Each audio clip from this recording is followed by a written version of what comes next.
बाल मुकुंदाचार्य जी, आज भव्य जो आयोजन है, इतनी खुशी, इतनी लहर और 22 तारीख को प्राण प्रतिष्ठा, कैसे मानते हैं, कैसे उत्सव होगा देश भर में?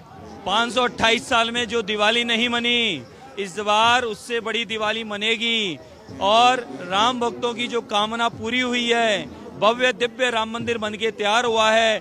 प्रभु राम टेंट से निकलकर महल में विराजेंगे। मां जानकी जी का गृह प्रवेश होगा। उस गृह प्रवेश की प्रसन्नता, सुखद आनंद हम सबको मिल रहा है। उसी उपलक्ष्य में धर्म यात्रा महासंघ विश्व हिंदू परिषद और भजन संध्या परिवार जयपुर नगर की विभिन्न संस्थाएं मिलकर आज से जानकी रसोई में जो भंडारा बनेगा, उस भंडारे में ट्रकों हजारों मन राशन की सामग्री की शुरुआत की गई है और ये आज से चालू हुई है और ये पूरे साल भर तक ऐसे ही चलेगी। और वहाँ जो रसोई में भंडारे में प्रसाद बनेगा, वो जयपुर की ओर से भक्तों को समर्पित सेवा की जाएगी।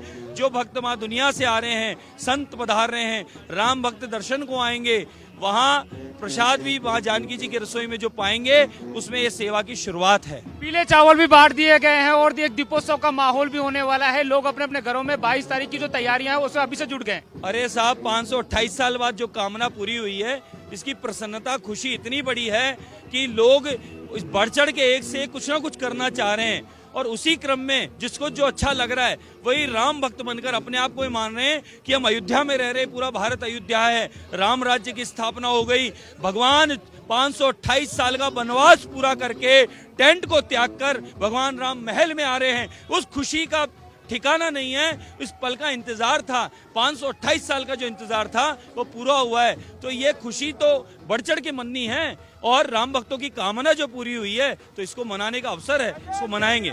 एक दौर वो भी था, आज एक दौर वापस देखने को मिला है। जो नई पीढ़ी है उसको वापस देखने को मिला है, उसके बारे में क्या कहेंगे? और देखिए, लोग अभी उत्सुकता है और उत्सुकता बढ़ती जा रही है। देखिए, 528 साल से पूर्वज माला फेर रहे थे राम राम की कि मेरे कब प्रभु राम भवन में विराजेंगे। माँ शबरी मन की हमारी माताएं माला फेर रही थी, कब प्रभु राम भवन महल में विराजेंगे। माँ जानकी जी इंतजार कर रही थी कि मेरे प्रभु राम का भवन कब बनेगा और राम जी उसमें कब बैठेंगे। मेरे प्रभु राम दुनिया के मालिक टेंट में बैठे। ये दुख और पीड़ा थी, वह पीड़ा आज समाप्त हुई और प्रभु राम का भवन बन के तैयार है। तो ये खुशी है, ये खुशी के आंसू है। प्रभु राम जो विराज रहे हैं, उसकी प्रसन्नता है, उसका कोई ठिकाना नहीं है। नई पीढ़ी को ये सुखद पल मिला है। ये पूर्वजों का त्याग तपस्या, कार सेवकों की त्याग और समर्पण और संतों का जो त्याग तपस्या थी, वो उसका फल राम जी ने हमको दिया है। ये हमारा सौभाग्य, इसको आनंदित है। आज ये खुशी के पल है जो आंख से आंसू तक निकला रहे हैं। बिल्कुल, ये खुशी ऐसी है साहब कि कहीं नहीं बन पा रही है। कि आप सोचो, हम लोग घरों में महल में विराज रहे हैं, एसी पंखे लगे हैं और जो दुनिया के माई बाप है प्रभु राम, वो एक टेंट में बैठे, फटे हुए टेंट में बैठे हैं। तो ये दुख की तो बात थी कि किन लोगों ने भगवान को टेंट में बैठाया।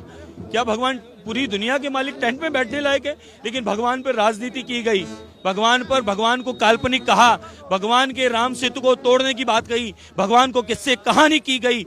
ये कांग्रेस शासित पूरी सरकारें, उनके मित्र, उन्होंने राम जी के मंदिर के बनने में व्यवधान उत्पन्न किए और 528 साल लग गए इस मंदिर को बनने में। लेकिन प्रधान सेवक आदरणीय नरेंद्र मोदी जी के आने के बाद ये विश्वास जागा कि राम भक्तों का त्याग, बलिदान, समर्पण निष्फल नहीं जाएगा और राम मंदिर बन के रहेगा और राम मंदिर बन गया। बिल्कुल, यहाँ पर जो खुशी है वो साफ तौर पे देखने को मिल रही है।